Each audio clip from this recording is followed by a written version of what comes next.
नः प्रचोदयात्। परम पूज्य गुरुदेव वंदनीय माता जी के सूक्ष्म संरक्षण में और हमारे शांति कुंज हरिद्वार के प्रमुख परम आदरणीय डॉक्टर प्रणव पांड्या जी, परम आदरणीय श्रद्धेय शैलजी जी के मार्गदर्शन में और हमारे गायत्री परिवार की संयोजिका डॉक्टर गायत्री परिवार आवगढ़े संस्कारवान पीढ़ी की प्रमुख संयोजिका डॉक्टर गायत्री शर्मा दीदी के हमको कुशल मार्गदर्शन में ये कार्यशाला हम संपन्न करने जा रहे हैं। तो आज हमारी संगीता दीदी इस क्लास को लेंगी, उनके बारे में छोटा सा इंट्रोडक्शन आपको देंगे। वैसे तो बहुमुखी प्रतिभा की धनी है दीदी, पर फिर भी बहुत कम शब्दों में हम आपको उनका परिचय देंगे। डॉक्टर संगीता जी ने आगरा के एसएन मेडिकल कॉलेज से एमबीबीएस और एमएस की डिग्री प्राप्त की 1992 में, और कानपुर में ही दीदी के द्वारा अपना खुद का अस्पताल चलाया जा रहा है, जिसके माध्यम से प्रतिमाह गर्भवती माताएं लाभान्वित होती है आवगढ़े संस्कारवान पीढ़ी के कार्यक्रम के माध्यम से। और दीदी यूपी स्टेट की कोऑर्डिनेटर भी है, स्टेट कोऑर्डिनेटर भी हैं आवगढ़े संस्कारवान पीढ़ी की। साथ ही साथ उन्होंने बहुत सारी कार्यशालाएं, बड़ी बड़ी कार्यशालाएं आयोजित की है, मेडिकल कॉलेजेस में आयोजित की है और अपने विभिन्न स्थानों पर भी आयोजित की है। और दीदी ने कम से कम 150 से अधिक ऐसी कार्यशालाएं आयोजित की हैं, जिसमें ट्रेनर्स ट्रेनिंग प्रोग्राम भी उन्होंने चलाया है और लोगों को, गर्भवती माताओं को भी प्रशिक्षण दिया है। तो इस विशाल योजना को उन्होंने पहुंचाने का, जन जन तक, घर घर तक बहुत बड़ा कार्य दीदी ने किया है। और दीदी के माध्यम से आज हम जानेंगे कि एपिजेनेटिक साइंस क्या है और लाइफस्टाइल मॉडिफिकेशन क्या है गर्भकाल के दौरान। बड़ा गंभीर विषय है, आप सभी इसको बड़े ध्यान से सुनिएगा और इसको अपने जीवन में उतारने का प्रयास कीजिएगा, क्योंकि ये जो ऑनलाइन क्लासेस है इसीलिए चलाई जा रही है कि घर बैठे हम इसका लाभ उठा सकें। आप सभी अपने मित्र और परिचितों को भी इसके बारे में अवश्य सूचना दें। और आज से हमारा ये कार्यक्रम प्रतिदिन YouTube पर और AWGP लाइव फेसबुक पर और साथ ही में हमारा Zoom ऐप पर नियमित रूप से 9 दिन तक चलता रहेगा। तो आप सभी इसको ज्यादा से ज्यादा शेयर कीजिए, ज्यादा से ज्यादा लोगों तक इसका लाभ पहुंचाने का कष्ट करिए। तो जीजी से निवेदन करेंगे कार्यशाला का शुभारंभ करें आदरणीय डॉक्टर संगीता सारस्वत जी। सभी को प्रणाम, धन्यवाद रेखा दीदी। आज का विषय, जैसे आपने रेखा दीदी से जाना, epigenetics and lifestyle modifications during pregnancy. अब हम सब जानते हैं कि गर्भधारण के बाद भावी माता पिता की जिम्मेदारी बढ़ जाती है। उनको कुछ नए सूत्र अपने जीवन में अपनाने होते हैं, कुछ कार्य उनके लिए निषेध हो जाते हैं, किंतु जानकारी का अभाव, मार्गदर्शन का अभाव और आजकल पाश्चात्य सभ्यता के बढ़ते प्रभाव के कारण हमारे भावी माता पिता इस भूमिका में कई बार अपने को अक्षम पाते हैं। तो आज हम इस कार्यशाला के माध्यम से वैज्ञानिक सूत्र और आध्यात्मिक सूत्र बताते हुए आपको ये मार्गदर्शन देंगे कि किस तरह गर्भवती माता अपनी दिनचर्या में कुछ बदलाव करे, उस बदलाव से किस तरह गर्भस्थ शिशु और यहाँ तक कि आने वाली पीढ़ियों को कैसे लाभ होएगा, और इसके विषय में विज्ञान का क्या मत है, ये सारी चर्चाएं आज हम करेंगे। इससे पहले आइए एक बार परम पूज्य गुरुदेव, परम वंदनीय माता जी, आदि शक्ति माँ गायत्री को की सूक्ष्म उपस्थिति को नमन वंदन करते हैं, प्रणाम करते हैं, उनसे प्रार्थना करते हैं कि ना केवल गर्भवती माताएं बल्कि हम सब अपने जीवन में कुछ आवश्यक बदलाव करके सविता देवता के आलोक को अपने जीवन में महसूस कर सकें, उससे अपने जीवन को प्रकाशित कर सकें। इस भाव के साथ एक बार गायत्री मंत्र साथ साथ। ओम भूर्भुवः स्वाहा तत्सवितुर्वरेण्यं भर्गो देवस्य धीमहि धियो यो नः प्रचोदयात्। ओम गुरुर्ब्रह्मा गुरुर्विष्णु गुरुरेव महेश्वर गुरु साक्षात् परब्रह्म तस्मै श्री गुरुवे नमः। तस्मै श्री गुरुवे नमः। तो इससे पहले कि हम एपिजेनेटिक्स पे चर्चा करें, हम लोग को अपना थोड़ा स्कूली ज्ञान रिवाइज करना पड़ेगा कि कैसे हमने स्कूल में सेल के बारे में पढ़ा था।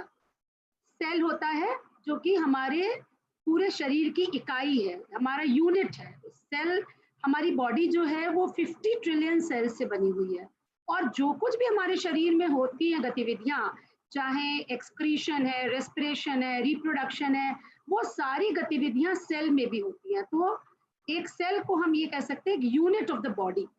उस सेल की एक सेल मेम्ब्रेन होती है, उसमें प्रोटोप्लाज्म होता है, सेंटर में एक न्यूक्लियस होता है, और न्यूक्लियस के अंदर क्रोमोसोम्स होते हैं। क्रोमोसोम्स जो होते हैं वो लंबे लंबे थ्रेड्स क्रोमैटिन के एक रील पे लिपटे होते हैं, जिसको कहते हैं हिस्टोन्स। वो प्रोटीन से बने होते हैं, और इन क्रोमोसोम्स में जीन्स होते हैं, और जीन्स बने होते हैं डीएनए से। अब जीन्स क्या है? जो हमारे लाइफ से रिलेटेड जो भी इंफॉर्मेशन है, एक तरह की हमारी पूरी जिंदगी का ब्लूप्रिंट, चाहे हमारा रूप रंग है, कद काठी है, हमारा व्यवहार, स्वास्थ्य, हमारी आदतें, वो सब एक इन जीन्स में कोडेड है। किंतु आज का विज्ञान ये कहता है मात्र जीन होने पर्याप्त नहीं है।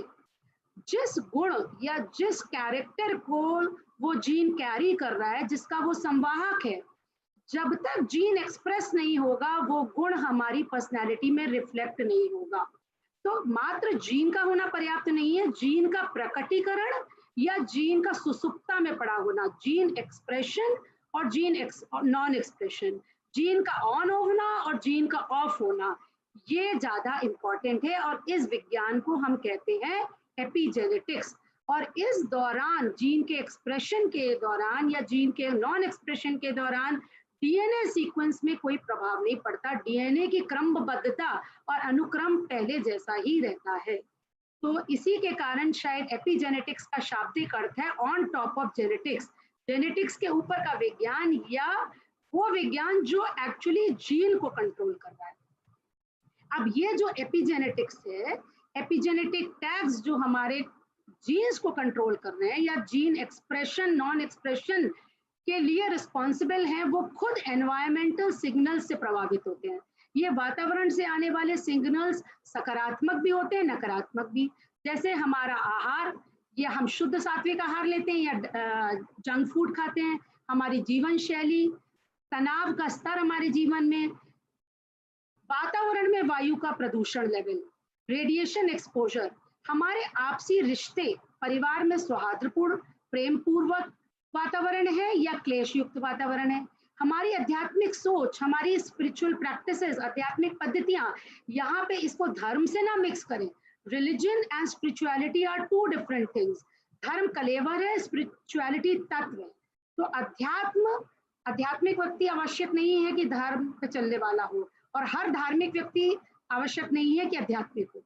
एग्रीकल्चरल पेस्टिसाइड्स के रूप में ये प्रभावित होता है, केमिकल टॉक्सिन्स के रूप में प्रभावित होता है, पर उसके ऊपर भी एक और फैक्टर है, वो है हमारी दृष्टिकोण, हमारी सोच, हमारी इन एनवायरमेंटल फैक्टर्स की नकारात्मकता या सकारात्मकता को ग्रहण करने की क्षमता, या किस रूप में, कितने अमाउंट में हम उसको ग्रहण करते हैं, जिसे हम कहते हैं परसेप्शन या बिलीफ। और इसी के लिए गुरुदेव ने कहा कि परिस्थिति एक सी हो सकती है, पर मनस्थिति से आप अपने व्यवहार में बदलाव ला सकते हैं। तो परिस्थिति से भी ज्यादा इंपॉर्टेंट है मनस्थिति। और इसी बात को आज के साइंटिस्ट डॉक्टर ब्रूस लिप्टन अपनी बायोलॉजी ऑफ बिलीफ में समझाते हैं कि वातावरण का प्रभाव जीन्स पे पड़ता है, पर उसको भी हम कंट्रोल कर सकते हैं अपने परसेप्शन के द्वारा, अपनी सोच के द्वारा। अब ये प्रकटीकरण या सुसुप्ता, ये दो प्रोसेस से संभव होती है। एक का नाम है मिथाइलेशन। देखिए, जैसे ये मिथाइलेशन की प्रोसेस अगर हो गई तो मिथाइलेशन से जीन साइलेंस हो जाएगा, ऑफ हो जाएगा। तो जब भी किसी जीन में मिथाइलेशन हो गया वो जीन ऑफ हो जाएगा। और दूसरी तरफ ये देखिए, अगर हिस्टोन बॉडी पे जो क्रोमैटिन बंधा हुआ है वो लूज हो जाए या टाइट हो जाए, उससे या तो जीन एक्सप्रेस हो जाएगा या साइलेंट हो जाएगा। तो ये दो प्रोसेस इसको कंट्रोल करती है। अब एक आर्टिकल 2010 में छपा टाइम मैगजीन पे, जिसका हेडिंग थी why your DNA isn't your destiny. इसका मतलब ये हुआ कि डीएनए हमारे भाग्य का निर्माता नहीं है। और बिल्कुल सही बात है, अगर ऐसा होता तो हर बच्चा अपने माता पिता की कार्बन कॉपी होता, लेकिन हर बच्चा एक स्वतंत्र व्यक्तित्व है। इसके बारे में रिसर्चेस हुई जुड़वा बच्चों पे। जुड़वा बच्चों को जन्म से अलग किया गया अपनी माँ से, एक माँ के पास रहा, एक अलग वातावरण में पला, तो देखा गया कि दोनों विभिन्न व्यक्तित्व बने एकदम। और जब उनको साथ में भी पाला गया तब भी देखा कि उनकी आईक्यू सेम थी, पर संगीत में उनकी रुचि, कैसा खेलकूद वो पसंद करेंगे, इसमें उनमें भिन्नता पाई गई।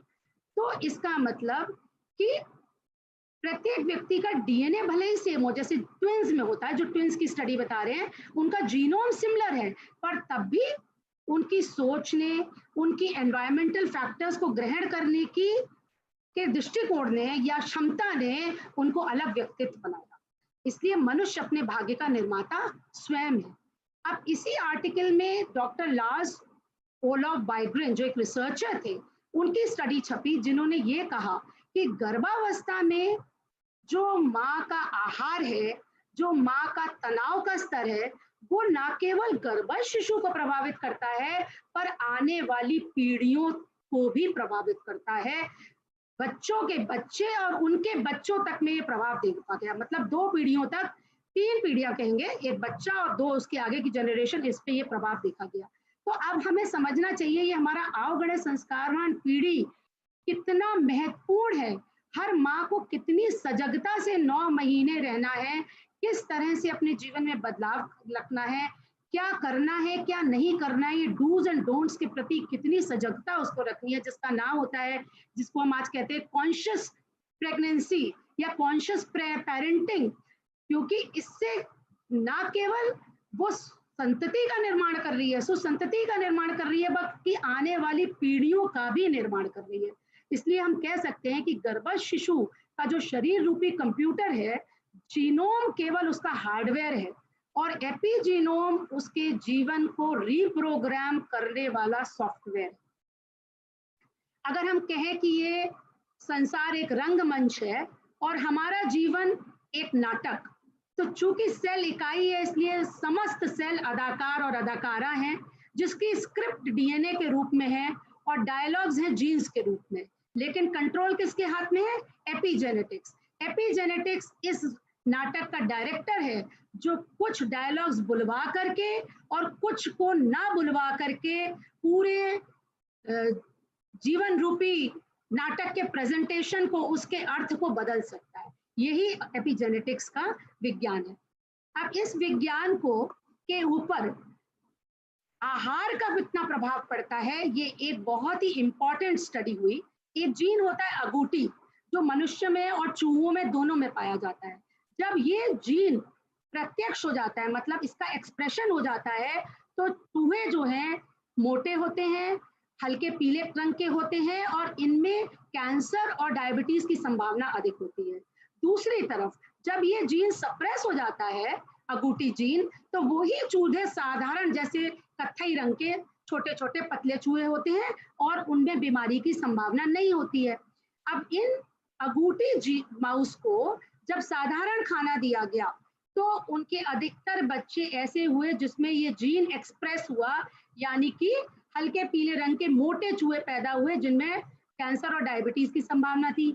जब इन चूहों को पौष्टिक आहार दिया गया, फोलिक एसिड और विटामिन B12 से युक्त, तो ये अधिकतर बच्चे इनके नॉर्मल चूहों के रूप में पैदा हुए, कत्थई रंग के पतले, और इनमें कोई डिजीज की संभावना नहीं देखी गई। अब आहार का ये महत्व कल गायत्री दीदी ने आपको कल बताया था और कल आपको रेखा दीदी डिटेल में बताएंगी कि गर्भावस्था में अगर कुपोषण हो जाए, किसी भी पौष्टिक पदार्थ की डेफिशिएंसी हो जाए तो उससे रोगों का सूत्रपात गर्भ से धारण होता है, जिसको कहा गया adult diseases of fetal origin. और वो कितनी गंभीर बीमारियां होती हैं, जैसे diabetes, hypertension, coronary heart disease, cancer, इनका सूत्रपात गर्भ से हो जाता है। अब ये तो आहार की बात हुई, लेकिन भावनाओं का भी रोल किस तरह से एपिजेनेटिक्स पे पड़ता है, ये देखिए कि प्यार का हमारे जीवन में कितना महत्व है। ये स्टडी सोशल एपिजेनेटिक्स के अंतर्गत यूनिवर्सिटी ऑफ ज्यूरिख में हुई, जहां ऐसे चूहों पे अध्ययन किया गया जिन्होंने प्रसव के तुरंत बाद अपने बच्चों को चाट चाट कर प्यार किया, और वो बच्चे आगे चल करके ऐसे चूहे बने जो जिनमें तनाव सहने की अधिक क्षमता थी, और वो साहसी थे और खुशहाल रहते थे। और फिर जब वो खुद माँ बने तो उन्होंने भी अपने बच्चों को खूब प्यार किया चाट चाट कर। जब इन स्टडीज को ह्यूमन स्टडीज के साथ को रिलेट किया गया तो देखा गया कि जो बच्चे मानसिक उत्पीड़न, शारीरिक उत्पीड़न का शिकार होते हैं बचपन में, या जिनकी माँ को अत्यधिक तनाव होता है, संघर्षपूर्ण जीवन जीना पड़ता है गर्भावस्था के दौरान, वो बच्चों में कई तरह की बिहेवियरल और साइकोलॉजिकल प्रॉब्लम्स आती हैं, जैसे attention deficit syndrome, schizophrenia, depression, stress disorders, और ये बच्चे क्राइम की दुनिया में भी चले जाते हैं। अब ये एपिजेनेटिक इंफॉर्मेशन आती कब है हमारे जीवन में?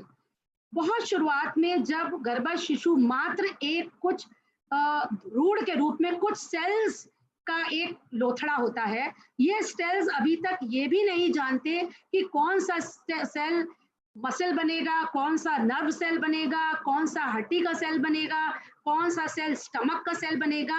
उसी दौरान एनवायरमेंटल सिग्नल्स और आसपास के वातावरण के सिग्नल्स इन सेल्स को प्रभावित करते हैं।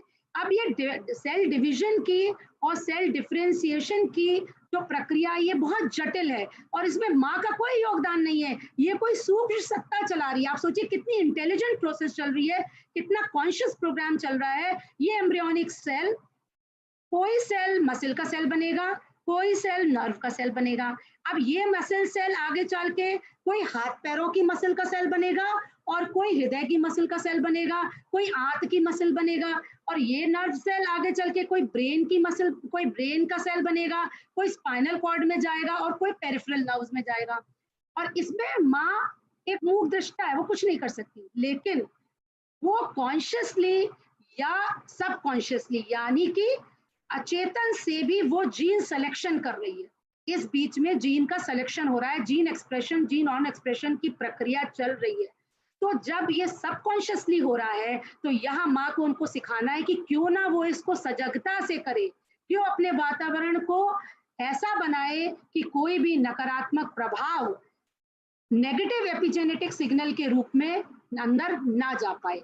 अब इस प्रक्रिया में यदि कोई व्यवधान आता है तो बहुत नुकसान होता है। इसीलिए ये जो अर्ली प्रीनेटल पीरियड है, शुरू के 16 हफ्ते, जब आपके सारे इंपॉर्टेंट ऑर्गन्स डेवलप करते हैं, जैसे मस्तिष्क है, हृदय है, हड्डी का पूरा सिस्टम है, और आपके फेफड़े हैं, आपके प्रजनन अंग है, हाथ पैर है, यहाँ तक कि रोग प्रतिरोधक क्षमता भी डेवलप होती है।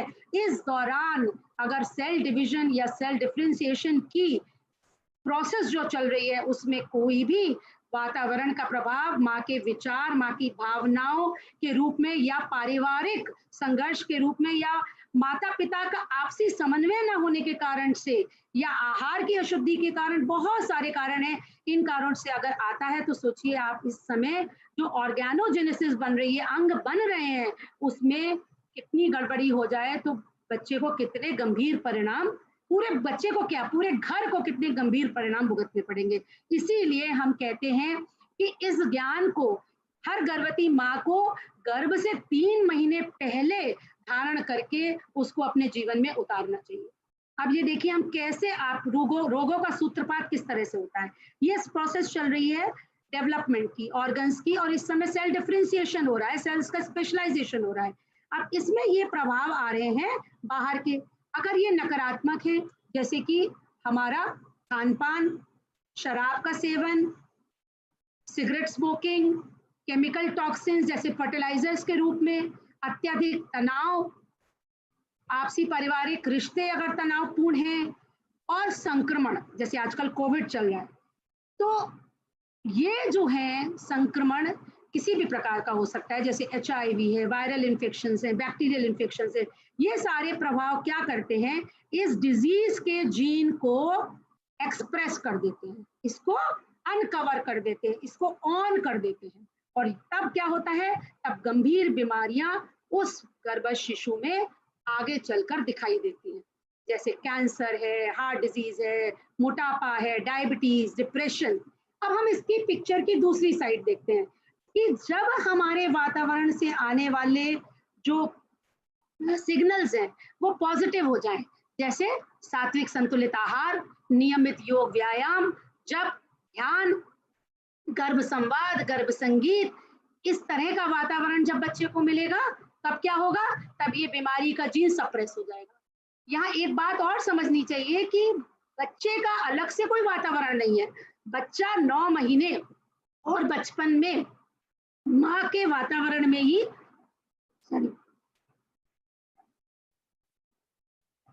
बच्चा 9 महीने और गर्भकाल के 9 महीने और उसके बाद बचपन में 4-5 साल तक माँ के वातावरण में ही रहता है, तो वो वातावरण सेम है, इसीलिए माँ की हर अनुभूति, माँ की हर क्रिया, माँ के हर विचार, माँ के हर भाव से वो प्रभावित होता है, और उसी के माध्यम से ये रोगों का या तो सूत्रपात होगा या उससे बचा भी जा सकता है।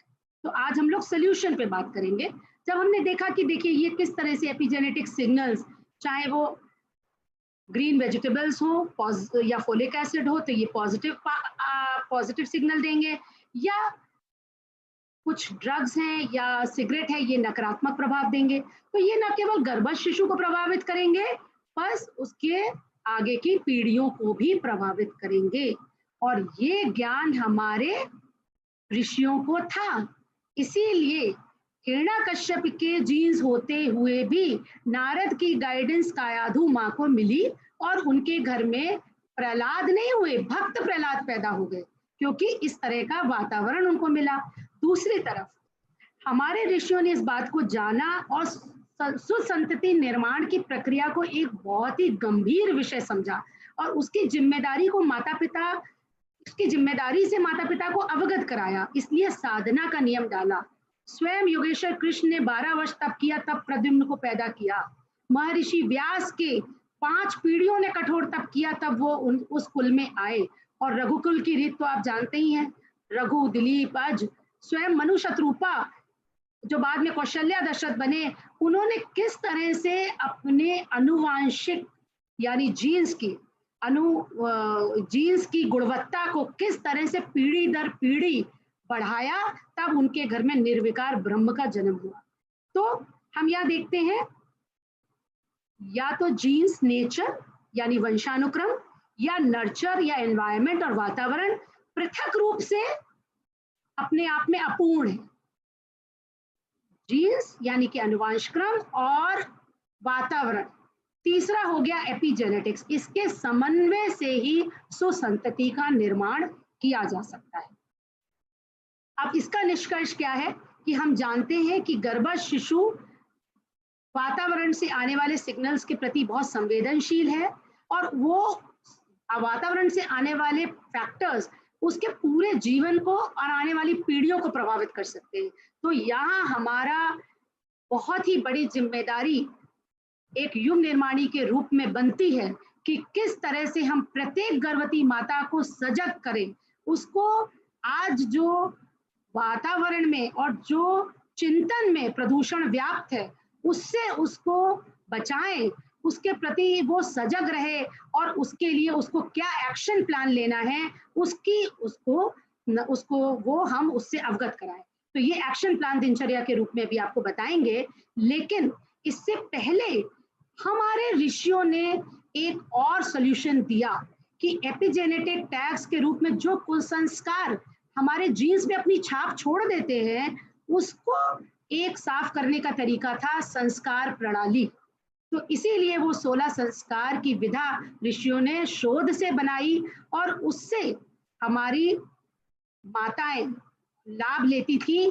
वो संस्कार करा के क्या होता था कि चेतना का चेतना का कहेंगे रीप्रोग्रामिंग, उस सबकॉन्शियस ब्रेन की रीप्रोग्रामिंग समय समय पे होती रहती थी।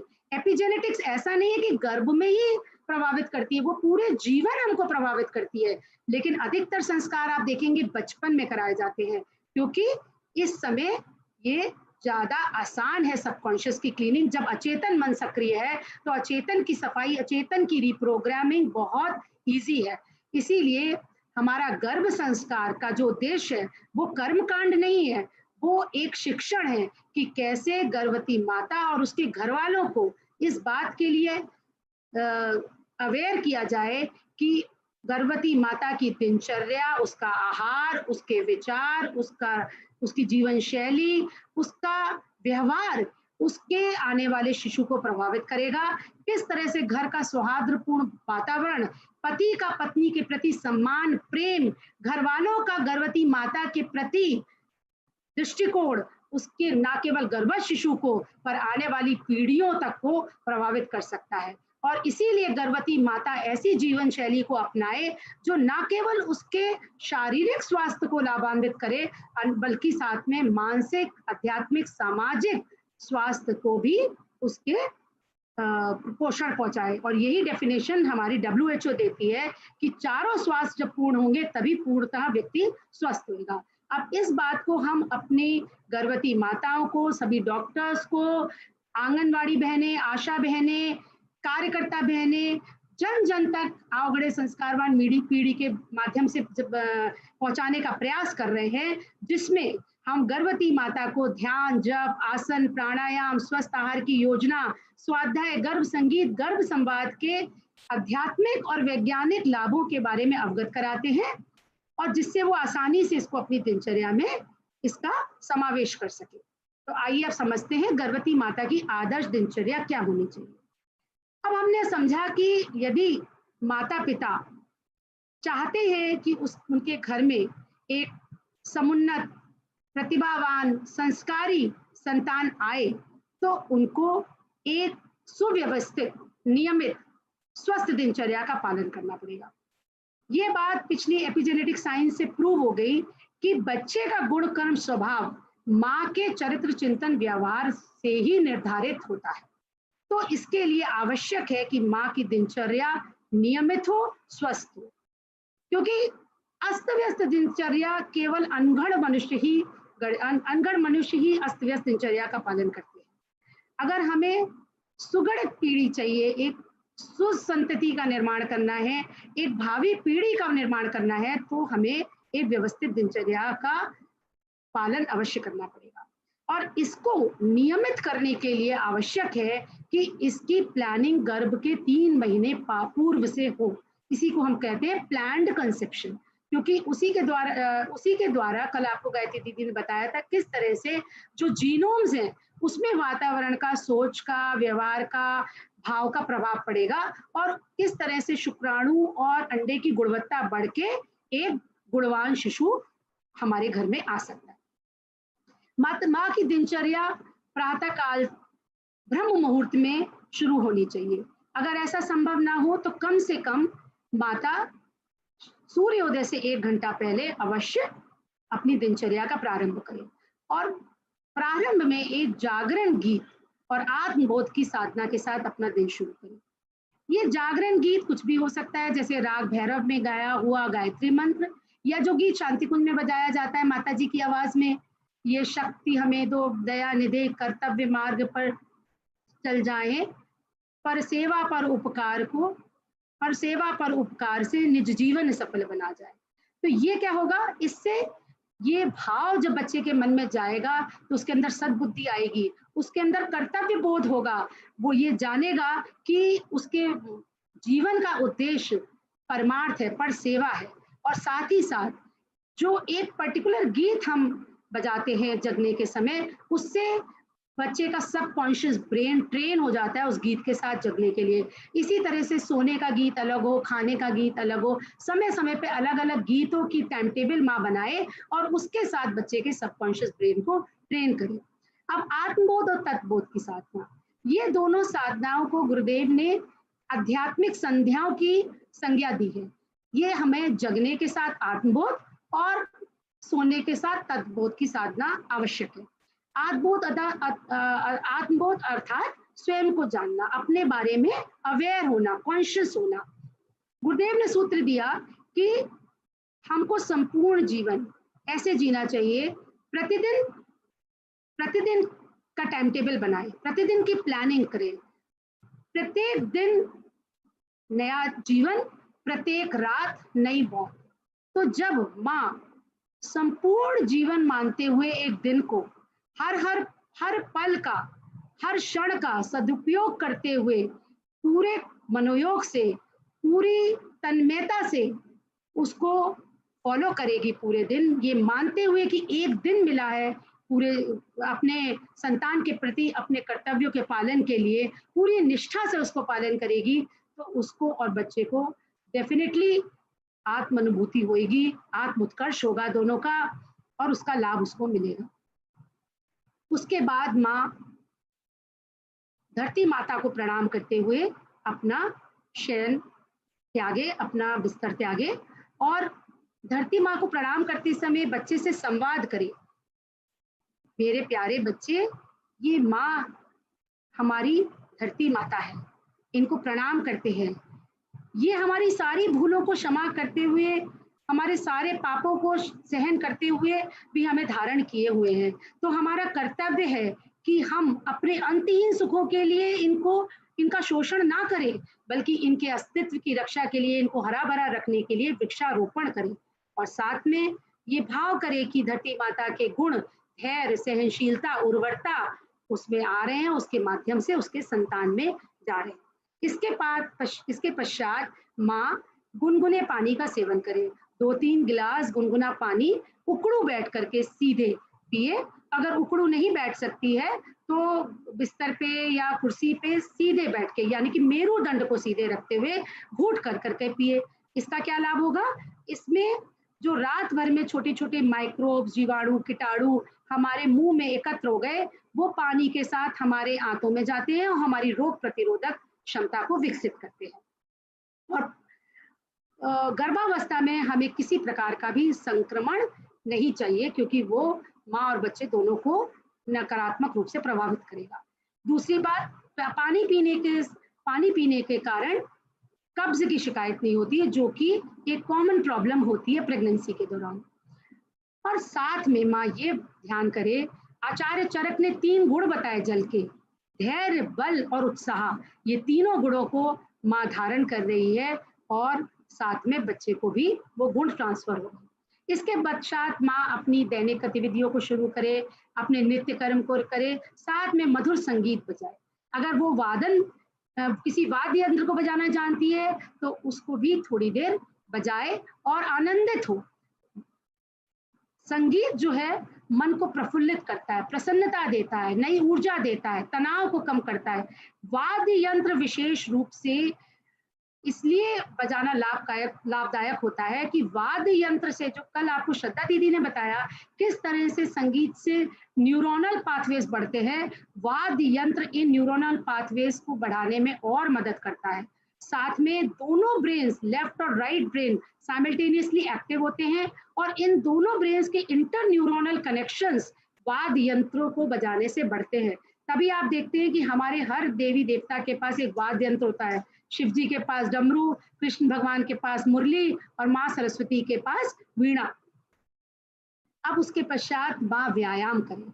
व्यायाम तो कई तरीके से हो सकता है, लेकिन योगासन का महत्व बहुत है, क्योंकि अन्य व्यायाम से इतना लाभ नहीं मिलता जितना योगासन के माध्यम से। तो गर्भावस्था में कुछ विशिष्ट योगासन बताए गए हैं। अब योगासन जो है क्या करते हैं कि हर जोड़ का, हर छोटे बड़े जोड़ का और हर अंग प्रत्यंग को मजबूत करते हैं और उसमें लचीलापन लाते हैं।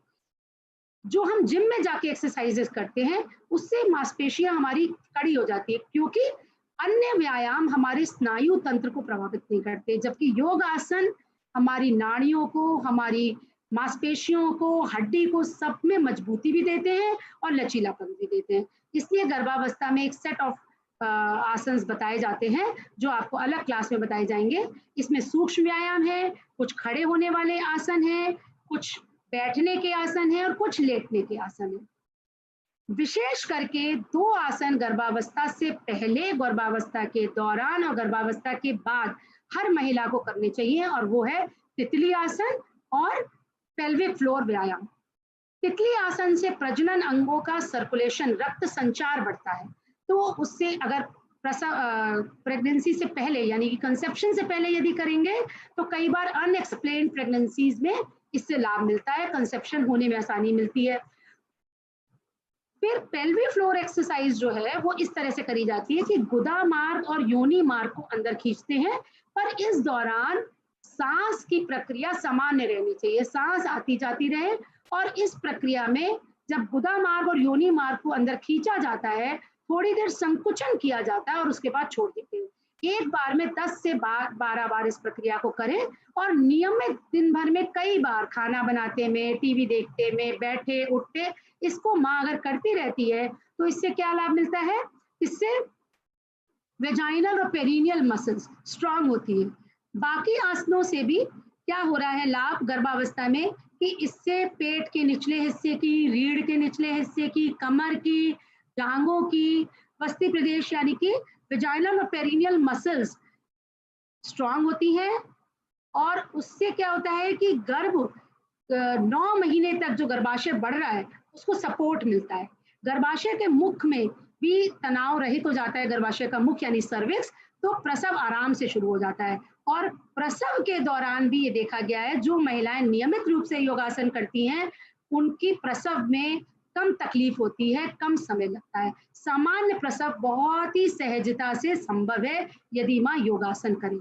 ये तो उसके वैज्ञानिक लाभ हुए। इससे पहले मैं एक लाभ इसका और बता दूं, पेल्विक फ्लोर व्यायाम करने से जो बच्चा जब प्रसव होता है तो बच्चे के सिर को नीचे आने में अधिक श्रम नहीं करना पड़ता, बच्चा आराम से नीचे आ जाता है, और प्रसव के पश्चात पूर्व स्थिति पाने में भी माँ को अधिक कठिनाई नहीं होती है। अब ये इसके वैज्ञानिक लाभ हुए। आध्यात्मिक लाभ भी होते हैं योगासन के।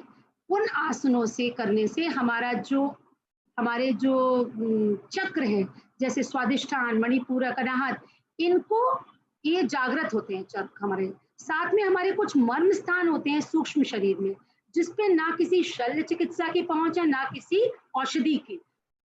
उनकी सुरक्षा प्रदान करने के लिए ये सभी आसन बहुत ही इंपॉर्टेंट बताएं, ऐसा गुरुदेव ने गायत्री महाविज्ञान में लिखा है। अब माँ और बच्चे अपने मानसिक और आध्यात्मिक स्वास्थ्य के लिए जप, ध्यान, प्राणायाम अवश्य करें। माँ इसके लिए थोड़ा समय अवश्य निकाले, अपनी चाहे कितनी भी व्यस्त हो, चाहे जप, ध्यान, प्राणायाम को वो थोड़ी देर के लिए करे, पर करे अवश्य नियमित रूप से। अब जप क्या है? मंत्र उच्चारण के मंत्र के नियमित उच्चारण को हम जप कहते हैं। जब ये मंत्र क्रमबद्ध, लयबद्ध तरीके से किया जाता है तो अंदर ये विशेष प्रक्रिया होती है हमारे अंदर। क्या होता है? आप देखते हैं जैसे जब लय और ताल के साथ एक सेना की टुकड़ी पुल क्रॉस करती है तो उसको मना किया जाता है कदम ताल मिलाने के लिए, क्योंकि उसके वाइब्रेशंस अगर पुल के वाइब्रेशंस के साथ मैच कर गए तो इतनी ऊर्जा पैदा हो जाएगी कि पुल टूट जाएगा।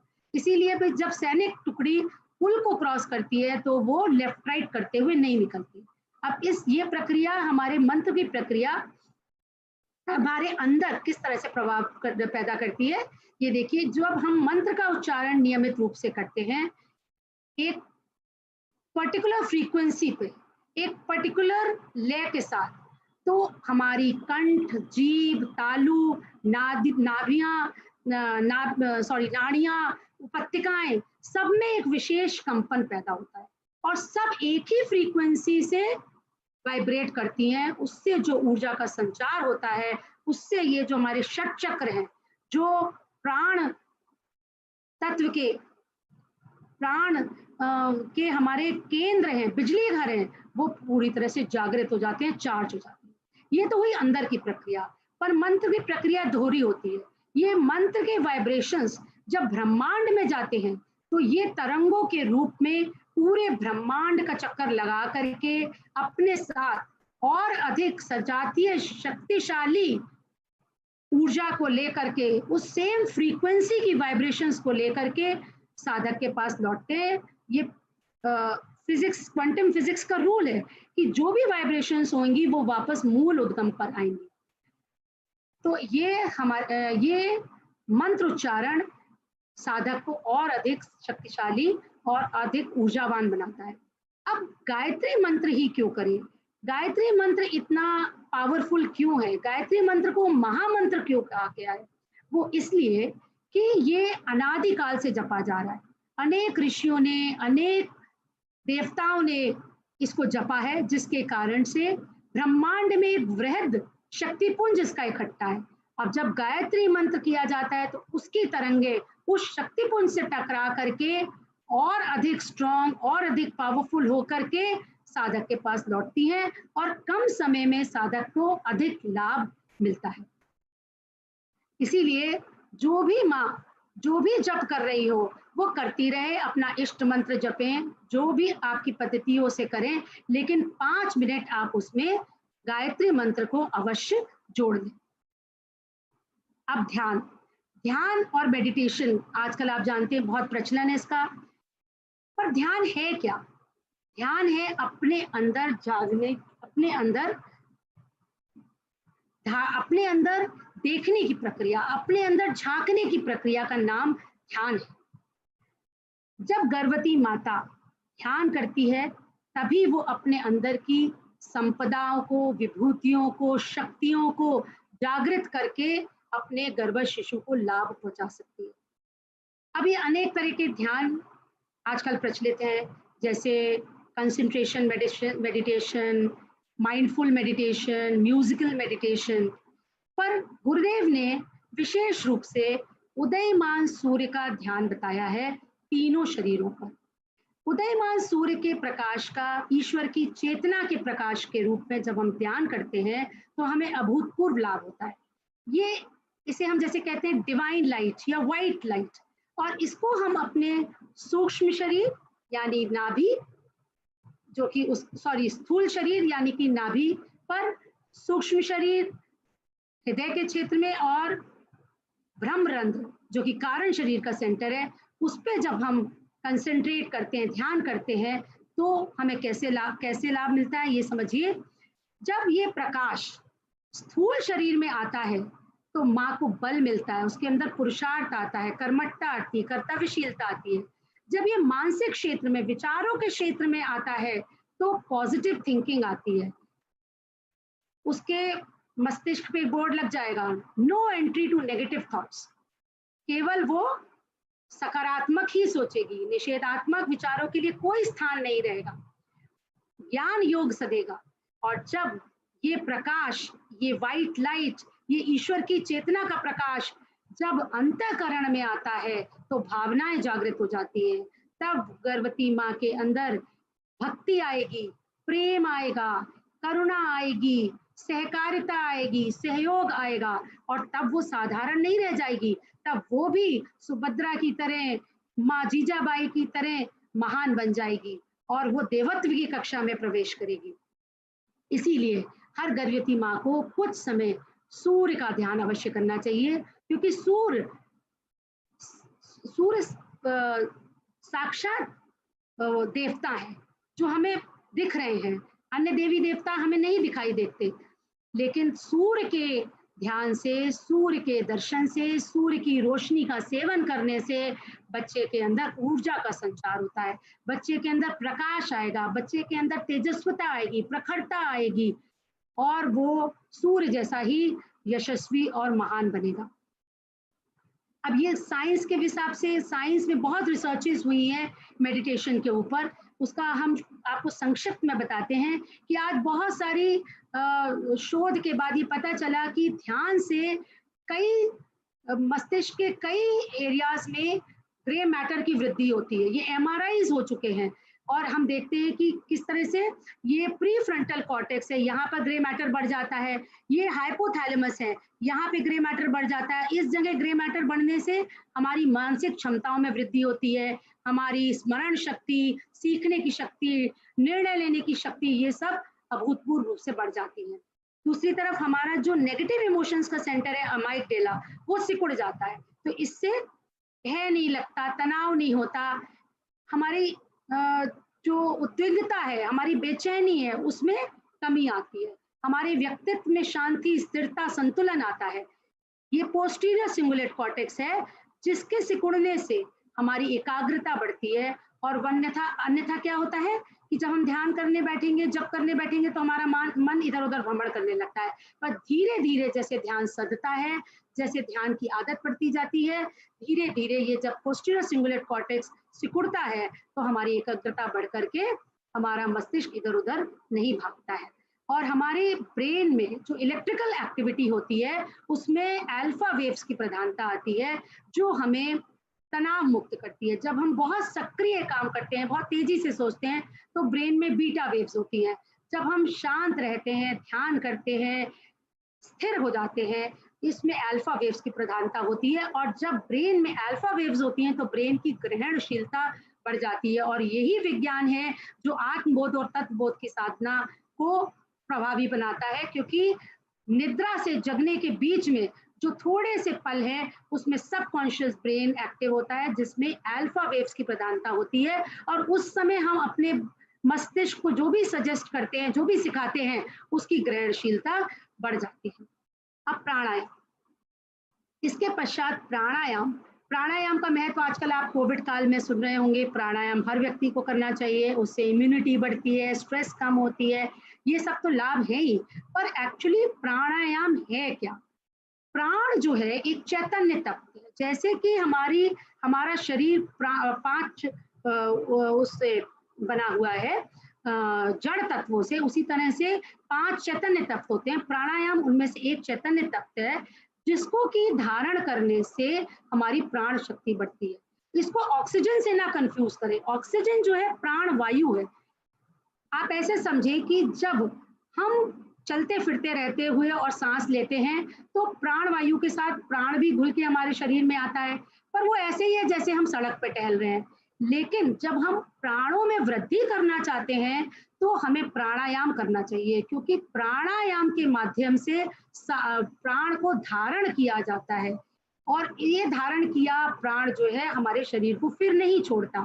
तो ये ऐसे है कि जब हम प्राणायाम करते हैं, तो ये प्राण ऐसे टिकता है हमारे शरीर में, जैसे कि एक मुसाफिर को धर्मशाला में पूरी व्यवस्था के साथ टिका दिया गया। प्राण वो चैतन्य तत्व है जिसके कारण शरीर में आत्मा रहती है। जब प्राण साथ छोड़ देगा, तो आत्मा को भी शरीर को छोड़ना पड़ता है।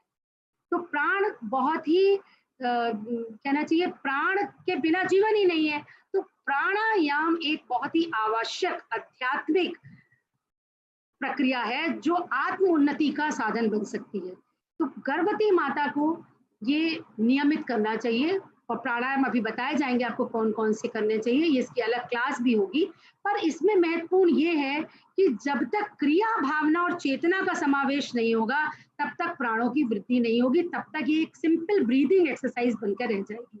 इसलिए प्राणायाम की क्रिया भी समझें, उसमें भाव कभी जोड़े, भाव करें कि प्राण तत्व हमारे अंदर आ रहा है, और पूरी चैतन्य अवस्था में अवेयरनेस के साथ सांस पर श्वास पर ध्यान लगाते हुए इस प्राणायाम को करें। अब ये कुछ प्राणायाम है, जैसे नाड़ी शोधन, प्राणाकर्षक प्राणायाम, भ्रामरी, अनुलोम विलोम, ये सब गर्भवती माता को करने होते हैं। भस्त्रिका और कपालभाति नहीं करना होता है। इन प्राणायाम से स्वास्थ्य लाभ तो होता ही है, पर अंदरूनी प्रक्रिया क्या चल रही है ये आप समझिए कि हमारे जो शत चक्र है, उसमें सूर्य चक्र की महत्ता बहुत अधिक है। उसको वैज्ञानिकों ने भी अब मान लिया है, क्योंकि वो प्राण तत्व का मेन सेंटर है, और वहीं से प्राण तत्व पूरे शरीर में उसका प्राण तत्व का संचार होता है। तो जब हम प्राणायाम में सांस गहरी अंदर लेते हैं और हमारे फेफड़े फूलते हैं, तो वो इस सूर्य चक्र की परिधि में आ जाते हैं। ये सूर्य चक्र अमाशय के ऊपर और हमारे रिब केज के बिल्कुल नीचे जो हमारा रिब केज का वी होता है उसके बिल्कुल नीचे स्थित होता है। तो जब फेफड़े फूलते हैं और इसकी परिधि में आते हैं तो उससे इसकी हल्की हल्की मालिश होती है, उद्वेलित होता है और प्राणों का संचार बिल्कुल संतुलित रूप से पूरे शरीर में होता है। इसके साथ ही हमारी जो ईड़ा पिंगला नाड़ी है, सूर्य नाड़ी और चंद्र नाड़ी, दोनों में समन्वय स्थापित होता है। ये हमारा ऑटोनॉमिक नर्वस सिस्टम है, सिंपैथेटिक एंड पैरासिम्पैथेटिक। सिंपैथेटिक यानी सूर्य नाड़ी और पैरासिम्पैथेटिक यानी कि चंद्र नाड़ी। जब सूर्य नाड़ी उत्तेजित होती है तो हम उद्विग्न हो जाते हैं, जब चंद्र नाड़ी अधिक उत्तेजित हो जाएगी तो हम डिप्रेशन में चले जाएंगे। इसलिए दोनों का बैलेंस में काम करना बहुत आवश्यक है और इसको नियमित करने के लिए अनुलोम विलोम प्राणायाम बहुत ही लाभकारी होता है। अब ये स्वास्थ्य लाभ किस तरह मिलते हैं, शरीर में क्या लाभ मिलते हैं हमें? रक्त संचार यानी सर्कुलेशन में इंप्रूवमेंट होता है, ऑक्सीजनेशन में इंप्रूवमेंट होता है, इम्यूनिटी बढ़ती है, पाचन क्रिया में आसानी हो जाती है, स्ट्रेस कम हो जाता है और हीमोग्लोबिन के लेवल्स बढ़ जाते हैं। अब यज्ञ यद्यपि ऑप्शनल है, फिर भी इसके इतने अधिक लाभ हैं कि इसको बताए बिना हम रह नहीं सकते। यज्ञ को यदि नियमित रूप से मां ना कर पाए तो कम से कम वीकली बेसिस पे या 15-15 दिन में अवश्य करें। आजकल YouTube पे नैनो यज्ञ और सूक्ष्म यज्ञ के वीडियोस पड़े हुए हैं, उसको समझ के वो उसको सुन करके देख करके वो पूरी तरह से इसको समझ सकती है। यज्ञ जो है एक बहुत ही कहना चाहिए एक बहुत ही हाई लेवल की साइंस है, जिसमें हमें श्रेष्ठ कर्म की प्रेरणा मिलती है। यज्ञ का अर्थ है दान, संगतिकरण और देव पूजन। संगतिकरण यानी संगठन, और आज का युग संगठन का युग है। आज की शक्ति संघ की शक्ति है। आज आवश्यकता इस बात की है, जो ये देवासुर संग्राम चल रहा है उसमें सभी अच्छी सोच, अच्छे कर्म, श्रेष्ठ कर्मों को करने वाले व्यक्ति एक प्लेटफॉर्म पे आए, इकट्ठे हुए, तभी हम असुरता से लोहा ले पाएंगे। इसमें 3 तरह की एनर्जीज प्रोड्यूस होती हैं यज्ञाग्नि के द्वारा, हीट एनर्जी, लाइट एनर्जी और साउंड एनर्जी, जो हमारे प्राण तत्व को बढ़ाती हैं, बच्चे की माँ के शरीर बल, मनोबल और आत्मबल की वृद्धि करती है। यज्ञ से हमें क्या प्रेरणा मिलती है? यज्ञ की मुख्य प्रेरणा यह है कि जो भविष्य हम यज्ञ की अग्नि में डालते हैं वो भाष्पीकरण होकर के पूरे वायुमंडल में फैल जाता है। अर्थात हमारे पास जो भी ईश्वर ने हमें दिया है उसको हम थोड़ा सा अपने लिए रख करके उसको समाज और राष्ट्र के कल्याण में लगा दें, चाहे वो प्रतिभा हो, संपदा हो, समय हो या ज्ञान हो। अग्नि की लौ हमें सिखाती है ऊंचा उठना, और दबाव में भी हम अपने विचारों को सदैव ऊंचा ही रखें। अपने साथ वालों को अपना जैसा बनाएं, अपने से किसी प्रकार में जो हमसे किसी तरह से कम है उनको ऊंचा उठाने का प्रयास करें। जो हमसे ज्ञान में, उम्र में, अनुभव में बड़े हैं उनका पूजन करें और साथ वालों के साथ सहकार और प्रेम से रहें। इसके लाभ क्या है? वातावरण का परिशोधन होता है और स्वास्थ्य लाभ मिलता है। इसीलिए तरह तरह की आज औषधियां बीमारी के हिसाब से रिसर्च करके डीएसबीबी में यज्ञोपैथी डिपार्टमेंट में बनाई जा रही हैं, जिसके द्वारा आप अनेक बीमारियों से एक यज्ञोपैथी के माध्यम से उसका ट्रीटमेंट कर सकते हैं। ये बहुत ही नई और वैज्ञानिक एक ऑल्टरनेटिव थेरेपी है जो ऐसे असाध्य रोगों में भी लाभान्वित कर सकती है।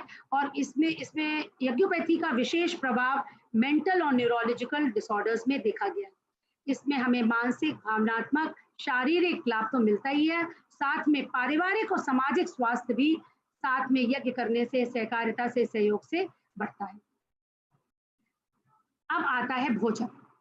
अब गर्भवती माँ चूंकि इतनी जल्दी सुबह उठी है तो 8-9 बजे नाश्ता करने के लिए बहुत देर है, उसका ब्लड ग्लूकोज लेवल्स रात भर में डिक्लाइन कर जाते हैं, जिससे बच्चे को नुकसान हो सकता है। इसलिए वो सुबह उठते ही थोड़ा सा ग्रहण कर ले सूक्ष्म नाश्ता, चाहे वो थोड़ी सी सूखी मेवा हो भीगी हुई, जैसे अखरोट है, बादाम है, मुनक्का है, या एक फल हो, या एक बोल अंकुरित अनाज, ये अंकुरित चना, मूंग, मूंगफली का हो, कुछ भी वो पहले सुबह उठते ही ग्रहण करें और उसके बाद 8-9 बजे पूर्ण नाश्ता करें। इस नाश्ते में उसके सभी भोज्य पदार्थ होने चाहिए, जैसे सब्जी है, फल है, दूध है, सभी पदार्थों को उसको नाश्ते में लेना है, जिससे संपूर्ण पौष्टिकता का लाभ उसको मिल सके। भोजन की क्लास चूंकि आपकी रेखा दीदी कल लेंगी तो इसका डिस्कशन हम कल करेंगे। अब मध्यकालीन दिनचर्या। मध्यकालीन गीतों के साथ माँ अपने घर के काम करे। बार बार हम आपको संगीत के विषय में बता रहे हैं क्योंकि संगीत जीवन का एक अभिन्न अंग होना चाहिए। संगीत के बिना जीवन नीरस हो जाता है। और प्रत्येक पहर के अलग अलग राग होते हैं। जैसे सुबह का राग भैरवी था, तो मध्यकालीन या राग है वृंदावन सारंगी। इस राग में ऊर्जा प्रवाहित होती है। इस राग को हाई नोट्स के साथ गाया जाता है क्योंकि दोपहर होते होते माँ की ऊर्जा में थोड़ी कमी हो जाती है, थोड़ी शिथिलता आ जाती है।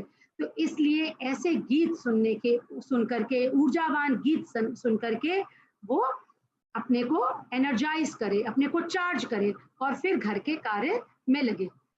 दोपहर का भोजन बहुत ही महत्वपूर्ण है, जिसमें सभी तरह की दालें, सभी तरह की सब्जी वो बदल बदल के देती रहे, जिससे कि संपूर्ण पौष्टिक पदार्थ उसको मिले और किसी भी प्रकार की डेफिशिएंसी उसके शरीर में ना हो।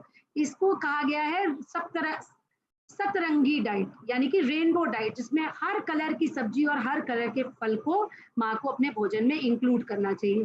भोजन ऐसा हो जो हितकारी हो, ऋतु के अनुकूल हो और संतुलित के साथ साथ सात्विक और संस्कारित भी हो, यानी कि अच्छे भाव से बनाया हुआ, अच्छे भाव से परोसा हुआ। संस्कारित करने के लिए वो या तो गायत्री मंत्र का उच्चारण करे भोजन करने से पहले, या बलि वैश्य यज्ञ करे। बलि वैश्य यज्ञ अर्थात एक छोटी सी रोटी में घी चीनी मिला करके एक कांसी की प्लेट को गैस पे चढ़ा करके 5 आहुति गायत्री मंत्र के साथ, एक ब्रह्म के लिए, देवताओं के लिए, ऋषियों के लिए, नर और समस्त प्राणियों के लिए। यानी कि पहले हम समस्त संसार के साथ अपना भोजन शेयर करेंगे, उसके बाद ग्रहण करेंगे। इस बलि वैश्य यज्ञ की प्रभाव इतने अभूतपूर्व है कि निरंतर करने से घर की ऊर्जा बहुत ही सकारात्मक हो जाती है। अनेक समस्याओं का समाधान लोगों ने इस बलि वैश्य यज्ञ से किया है। इसको भी आप YouTube से समझ सकते हैं। इसके पश्चात माँ के पास यदि समय हो तो 15 मिनट ज्योति का ध्यान अवश्य करें दोपहर में। यदि ये संभव ना हो, जो वर्किंग मदर्स हैं वो अपने काम के टाइम में से 5 मिनट समय निकाल करके मनन अवश्य करें। आत्मबोध, तत्वबोध, मनन और प्राणायाम को गुरुदेव ने आत्मोन्नति के लिए आवश्यक बताया है। मनन इस बात का कि सुबह से जो हमारा टाइम टेबल चला उसमें क्या हमने अपना पूरा 100% दिया, क्या जो हमने संकल्प लिए थे वो सब हमने पूरे किए। यदि कोई कमी रह गई है तो हम इसको आगे जो समय बचा है शाम तक का उसमें पूरा करेंगे। फिर विश्राम आवश्यक है माँ के लिए। निद्रा के समय सेल्स का रिजुविनेशन होता है, इसलिए थोड़ी देर माँ गहरी नींद ले। रात में 8 घंटे और दोपहर में 2 घंटे का विश्राम गर्भवती माँ के लिए अत्यंत आवश्यक है। इसमें दोपहर के 2 घंटे में थोड़ी देर, आधा से 1 घंटा वो नींद ले और उसके बाद इस समय को गर्भ संवाद के लिए यूटिलाइज करें। अब आप पूछेंगे गर्भ संवाद क्या है? गर्भ संवाद है यानी माँ और बच्चे का आपसी संवाद। माँ गर्भ में गर्भ शिशु से बातें करे। तो क्यों करे? वो इस